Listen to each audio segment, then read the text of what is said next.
ঈদুল আজহারে তুফান cinema release দেওয়া হবে এ বিষয়ে নাকি টাকলা ইকবাল নাকি মানে আপত্তি করেছে যে শাকিব খানের তুফান সিনেমা আপনি বন্ধ করে দেবেন। আপনি সিনেমার বন্ধ করার কে নিয়ে? এই তুফান সিনেমা কোরবানি ঈদে রিলিজ দিতে দেব না, আমরা লটারি করব এর মাধ্যমে। যার নাম উঠবে লটারিতে তার সিনেমা চলবে, না হলে সিনেমা চলবে না। তো আপনারা কি ভুলে গেছেন?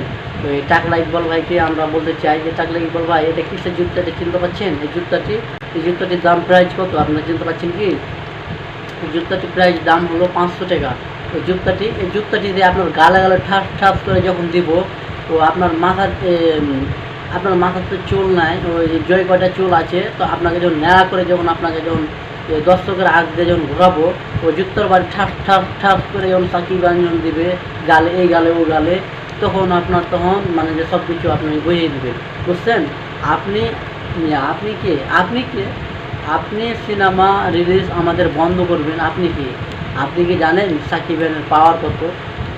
আপনি কি মনে করছেন যে সাকিব খানের দরদ সিনেমা আপনি বন্ধ করাতে আপনি ফুটপাতে বেড়ে দেন, আপনি চায়ের কাপ ভেবে বেড়ে দেন। আপনাকে জনগণ, এই 4-5টা ফুটপাতের জনগণ আপনাকে কিসে লেগেছেন? কালে একমাত্র সুপারস্টার সাকিব খানে লেগেছেন। একমাত্র সুপারস্টার সাকিব খানের আপনি এক সময় বন্ধু ছিলেন। আপনি তার মানে যে এই জায়গা ওই জায়গা ভালো মন্দ জায়গা তার সাথে গিয়ে আপনি জায়গাটা চিনেছেন, ওই জন্য আপনি উঠে এখন দৌড়াতে পারছেন। তো আপনি জানেন, আপনি কি ভুলে গেছেন যে সাকিব আইনরা যদি একবার যদি বলে তো আপনাকে লুটে পুটে খেয়ে নিতে? আপনি কি ভুলে গিয়েছেন এই বিষয়টা? তো আসসালামু আলাইকুম everyone, back to my another video. আপনারা যে যেখান থেকে দেখছেন অবশ্যই লাইক, কমেন্ট ও শেয়ার করে দেবেন। তো আবার ফেসবুক পেজ থেকে দেখলে অবশ্যই পেজটি ফলো করে দেবেন। তো ইউটিউব চ্যানেল থেকে দেখলে অবশ্যই ইউটিউব চ্যানেলটি সাবস্ক্রাইব করে দেবেন।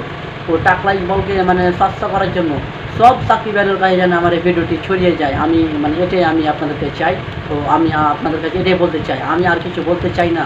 তো আমরা এটাই দেখবো যে তুই টাকলা হয়ে তুই টাকলা ইকবাল, তুই কীভাবে আমাদের সাকিব ইয়ানের সিনেমা বন্ধ করিস, তোকে আমরা এটাই দেখব। আমরা যদি পারি তোকে আমরা উচিত শিক্ষা দেবো। তুই পারলে তুই বন্ধ করে দেখাইস, আর আমরা পারলে তোকে দেখিয়ে দেবো। আমরা যদি একবার সাকিব ইয়ান যদি ডাক দিই, এই তুই থরথর করে কাঁপবি, তুই কি ভুলে গেছিস সেই আমলের কথা? তুই কি ভুলে গেছিস সেই ওই যে ঈদের ঈদের ইতিহাসের কথা? তুই ভুলে গেছিস? তুই যদি না বলতিস তাহলে তুই এভাবে কথা বলতে পারতি না। টাকলা ইকবাল, তোকে আমি আরও একবার তোকে আমি এই জুত্তাটা মনে করে দিতে চাই। তোকে জুত্তার মালা গলায় দিয়ে তোকে সাকিব আইনরা ঘুরাইছিল। তুই কি ভুলে গেছিস? তুই তো ভোলার কথা বলিস। তো দ্বিতীয়বার আজ যদি আমরা এরকম দেখতে পাই যে দরদ সিনেমা বন্ধ করার তুই কে? তুফান সিনেমা বন্ধ করার তুই কে? তুই যদি সাকিব খানের নাম যদি আর একটা বাজেভাবে কথা বলিস, তো তুই যদি আজ যদি সাকিব খানকে নিয়ে কোনো মন্তব্য করিস, তোর এই জুত্তাটা তোর এবার জুত্তা হয়ে থাকবে না। এই জুত্তাটা দিচ্ছি, জুত্তাটার দাম কত? এই জুত্তাটাতে তোকে এমন করে কাদাবো, জুত্তাটা তেরাতানা করে দেবো। আর তোর তো চেহারা, তোর মেডিকেলও বুঝবে না, তোদের মেডিকেলও চিনতে পারবে না, তোকে এমন তোকে চেষ্টা করবো। আসসালামু আলাইকুম ভিউয়ার্স, আপনারা অবশ্যই এই ভিডিওটি শেয়ার করে দেবেন। তো লাইক, কমেন্ট অবশ্যই করবেন। তো আমি ভিডিওটি আর বড় করতে চাইছি না, ও তাড়াতাড়ি আপনারা উড়া মানে যে লাগান।